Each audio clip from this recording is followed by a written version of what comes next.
Hello, this is Joan of Kaduna reporting for duty on hashtag Sustainable Sundays. Today's video is, it go hard, but we push and we move. So when we see, or when I see headlines like this, or like this, or like this, it gets me anxious, and especially when I'm not seeing enough energy being pushed towards it, or enough actions, or the kind of action I expect to see is not being done about it. And I'm like, are these people not seeing what's happening? Are they not seeing what's happening?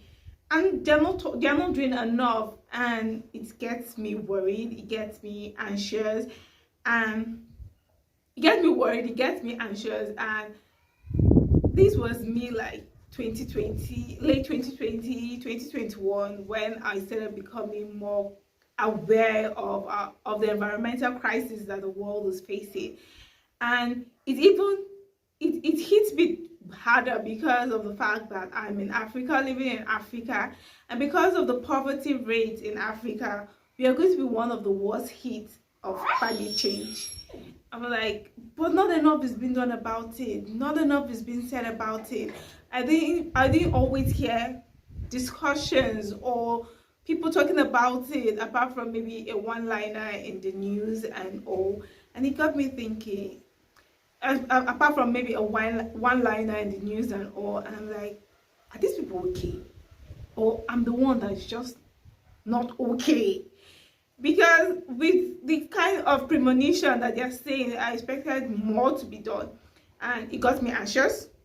And I came across eco-anxiety on the internet, and I realized that, okay, I could be experiencing eco-anxiety. Eco-anxiety is an anxiety that comes about from the awareness that's associated with the high risks of extreme weather events. And that is it. When you're seeing sea levels rising, extreme heat waves, wildfires, drought, rise in food prices, this is something that is closer to home for me. And the kind of energy you think you should be seeing, you're not seeing it. Instead, some people are still all about profiting from the disasters that's happening. And I'm like, okay. It affects a lot of young people because now we are becoming aware of what's happening, and also we are seeing these things. You know, like for our parents, they were like telling them this is going to happen, but for us, we're actually seeing these things play out before our very own eyes, and we are becoming more scared and becoming more anxious. And we're like, what is going to happen? The world is on fire, and not enough is being said, or not enough is being done about it. So in today's video, I'm going to talk about how I deal with eco-anxiety. I can't say I have dealt with eco-anxiety because we have not dealt with climate change yet.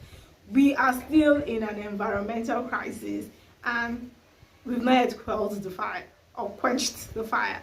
So how do I deal with how do I deal with eco-anxiety? Firstly, I plug out. Now, plugging out is I try to remove myself from situations that will trigger me, and these include, personally at the moment, I make sure that I try my possible best not to watch the local news, not to watch news on the TV. I try my possible best not to do that. And yes, I know I need to stay informed, but I stay informed through various other means apart from watching just like the local television news.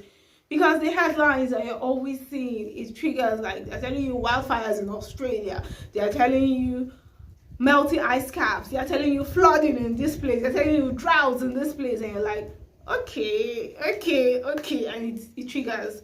So I try my possible best to plug out things that I know are going to trigger me. I try to remove myself from those kind of situations. My dog is also with me making the video. There we go.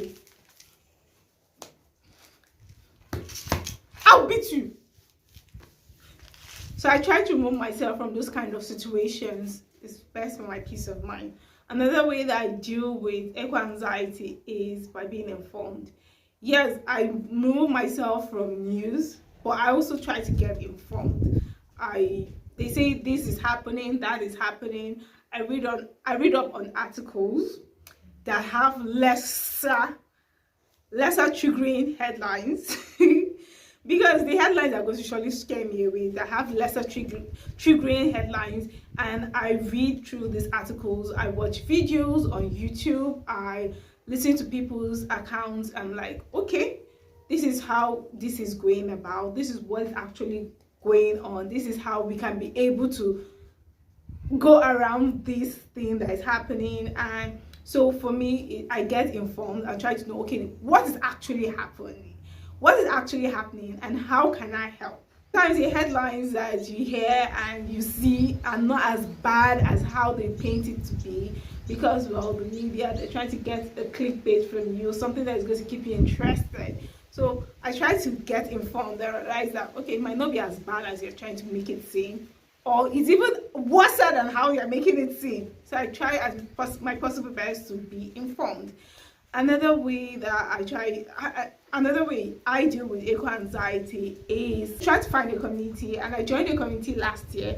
Now in this community, everybody talks about their fears, what scares them and all. And we also have people that are there to tell you that yes, the world may be on fire, but we are here to hold your hands and walk you through this fire and see how we can be able to quench this fire. And I think that's the most important thing, because especially for me, in my immediate environment, people are, like my family, we're not giving that kind of energy, and it's like I'm the only one in this race or in this journey. But with me finding other people that care about that are more eco-conscious, it helps me in a long way to know that, okay, I'm not alone in this. There are other people that care, and there are some people that might not, there are other people that care, and we can go through this together. So it's important for you to find a community through Facebook, through social media, or even within your locality. You have local communities that you can find and join. Presently, I'm trying to look for a local community that I could be part of, especially in Kaduna. To find one, especially in my immediate environment in Kaduna. Another way that I deal with eco-anxiety presently is by trying to take action. Now, action for me personally, is taking out my camera, looking for wherever I can find the best light, even if it's outside my house, to get the best light for me to take a video and talk about my experiences and how I'm trying to live a more sustainable lifestyle for the good of myself, my family, and the entire earth and the entire world. So for me, it's trying to make YouTube videos like this. Or you could take action by reading, educating yourself, contributing your own quota. It could be by just picking up trash on your way back from work, or while you're taking your morning jogs or morning walks or evening walks. You just take trash, like liters all over, like liters on your way. You pick up some garbages, some dirt, some trash on your way. That it could be as simple as that. It could be as simple as you having your own reusable water bottle, so that you do not have to rely on plastic water bottles, like the pets, like single-use plastic water bottles, that you don't have to rely on those single-use plastic water bottles. It could also be by you ditching single-use plastics and having your own reusable shopping bag. Little things like that is how you used to. Little things like that are ways that you can take action. And you could also take action by liking, subscribing, and sharing this video. You're helping people that are taking action, and you're also helping us and to help other people. You could take action by supporting non-governmental groups, organizations that are eco-conscious and are all for the good of the environment and the good of the earth and the people on it, conservation of nature and all that. Those are ways that you can be able to take action in your own little ways. It mustn't be till you take placards and you go on the streets of Abuja, Lagos, and Kaduna. Yes, those are great for you to do. Activism is very great, but not everybody would be bold enough to take that step. So these little steps that you can take could help you in taking action. Something else that I do is trying to be one with nature, taking walks around your environment, going for hikes if you can, if it's safe for you to, and you can, taking hikes. My dogs.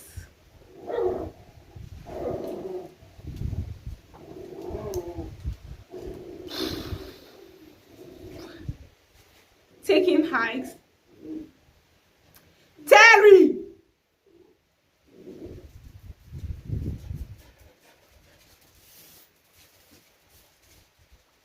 Taking hikes, appreciating nature, going travel if you can and it'll be safe for you. Travel and see, travel and see the other parts of nature that you're not always used to, especially if you live in urban dwellings. Go to your village and see more natural. Go to your village if you can, especially you're in Nigeria and living in Nigeria. Go to your village and see things that you don't normally, like, try to appreciate nature, and by appreciating nature, try to do things that will make you go into nature, do things that are just natural, just taking walks, traveling if you can, going on hikes, those kind of things. Appreciating nature and being one with nature, well, being one with nature will help you to be able to appreciate nature more, and you know that, well, this thing is actually worth fighting for. These are my own personal tips on how I deal with eco-anxiety, but for some other people out there, it could be bigger than this for you. It could be more overwhelming. Eco-anxiety might not be clinically recognized yet, but anxiety is still a mental illness, and if you can't deal with it on your own, then it's best for you to reach out to a professional. And remember that you cannot take all the steps alone. You have to take it one step at a time. That is the only way that you can be able to make the big changes. Your little changes joined together can be able to make the big impact. And remember that, yes, the bigger responsibility falls on our governments, and the big corporations are funding the activities that are destroying the earth and our natural habitat, but also we can make our own little changes, and when we come together, we can be able to collectively push against the policies, the agendas, and the things that just aiding to destroy our planet. So until my next #Sustainable Sunday video, remember, take little steps that make big impact, and know that you can be the change that you want to see. So from Joan of Kaduna, signing out.